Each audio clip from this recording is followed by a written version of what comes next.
Puck, who has seen all this happening, reports to Oberon, telling him that the prank has worked. Titania has fallen in love with the ridiculous donkey man. My mistress with the monster is in love. And that he himself has caused the Athenian youth to fall in love with Helena. Just then, Hermia and Demetrius enter. Hermia is accusing Demetrius of murdering Lysander. Hast thou slain him then? Hast thou killed him sleeping? But he denies it, I'm not guilty of Lysander's blood. and continues telling her how much he loves her. Disgusted, she keeps walking, leaving him alone. Discouraged, he lies down and falls asleep.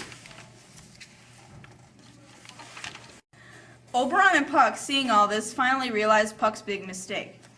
Oberon angrily tells Puck to go and get Helena, and as soon as he leaves, the Fairy King applies the flower's juice to Demetrius' eyes. Puck returns, followed by the bickering Lysander and Helena. Lysander keeps insisting that he's in love with her, but she refuses to believe that he could so easily and so suddenly fall out of love with Hermia and love her instead. But he says, Demetrius loves her, and he loves not you. ouch. At that moment, Demetrius wakes up, sees Helena, and because of the flower's potion, starts immediately claiming his passionate love for her. Oh, Helen, goddess, nymph, perfect divine. Helena assumes that now both the men are making fun of her. Oh, spite! You are both rivals to love Hermia, and now both rivals to mock Helena. Lysander thinks that Demetrius is making fun of her as well, and the two men begin arguing bitterly.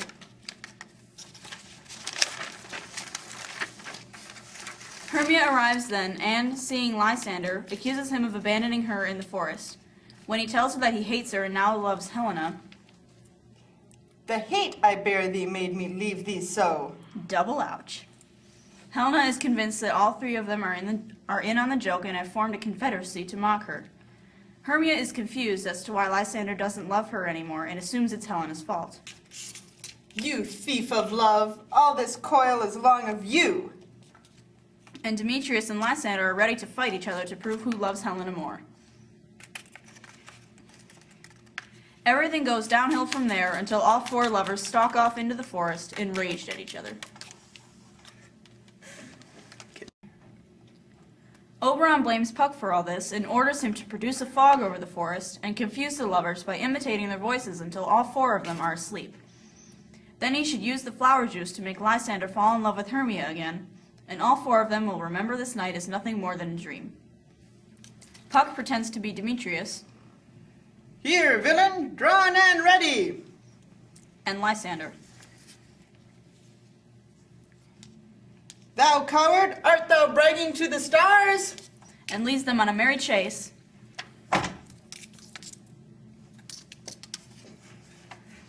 until, exhausted, they fall asleep. Helena and Hermia, worn out from wandering in the woods, also fall asleep. Puck approaches with the magic flower.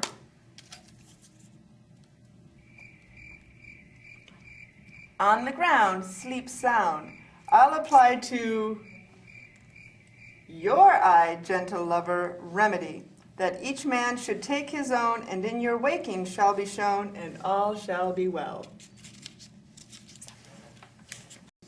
Meanwhile, Titania is still under the flower's spell and is with Bottom, ordering her fairies to give him whatever he wants.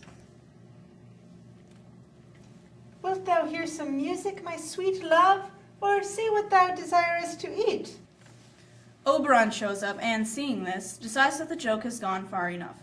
When Titania and Bottom fall asleep, he drops the juice on his wife's eyes.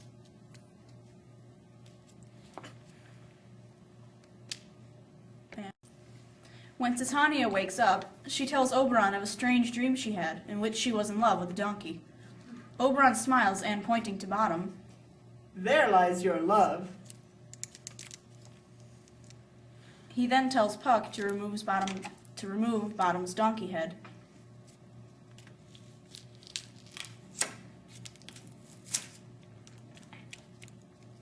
Come, my lord, and in our flight tell me how it came this night that I sleeping here was found with these mortals on the ground. Do you think he'll tell her? And off they go. Just then, we hear hunting horns, and Theseus arrives, along with Hippolyta and Aegeus. They discover the sleeping lovers and wake them up. I pray you all, stand up! I know you two are rival enemies. How comes this gentle concord?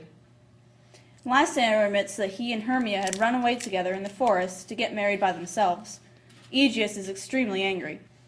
My lord, they would have stolen away. Demetrius, they would have defeated you and me. But Demetrius interrupts, telling how he had suddenly become in love with Helena. Hearing this, Theseus decides that all four of them, Lysander and Hermia, Demetrius and Helena, will be married that evening along with himself and Hippolyta. All of them leave the forest and return to Athens. When Bottom awakes, he remembers a dream about him and Titania, but decides that no one would ever believe it.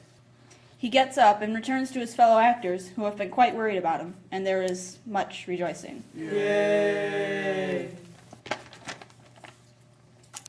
After the wedding that evening, Theseus and Hippolyta are discussing the strange story that the four lovers have told them about the events in the woods. 'Tis strange, Theseus, what these lovers speak of. More strange than true. Well, come on, would you believe them? Theseus' servant, Philostrate, arrives with a list of 4 plays that Theseus can choose from to watch for the reception. Theseus chooses Pyramus and Thisbe. Philostrate tells him that the actors who performed that play were awful, but Theseus insists that it doesn't matter how bad it is. They can always enjoy the mistakes. So, Quince and Bottom and company get to perform their play for the newlyweds.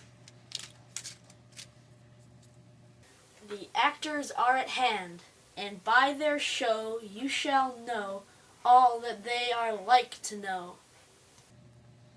It's a good thing that Theseus is so accepting of the actors. They're horrible. Talking walls in moonlight, men dressed up like women, scary lions that tell you they aren't really lions, and overdramatic deaths. Die, die, die, die, die. Lead the audience to laughter more than tears. But enjoy them the audience does. After the play, at midnight, they all say goodnight, end their adventures, and go to bed. Good night. Oberon and Titania, together again, come to wish good tidings to the newlyweds. Through this house each fairy stray, each chamber bless with street peace. Puck enters one last time to address us, the real audience. He says he's sorry if anyone was offended by the silliness of the play, but we can think of it as just a dream, like the characters in the story did. And he asks for our applause, which hopefully we will get. If we shadows have offended, think but this, and all is mended. That you have but slumbered here while these visions did appear. And this weak and idle theme, no more yielding but a dream. Gentles, do not reprehend, if you pardon we will mend.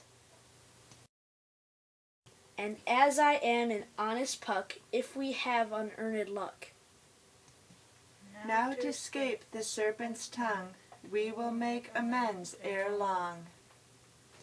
Else the Puck a liar call. And so good night until you all. Give me your hands if we be friends, and Robin shall restore amends. Hint, this is where you clap. Yay!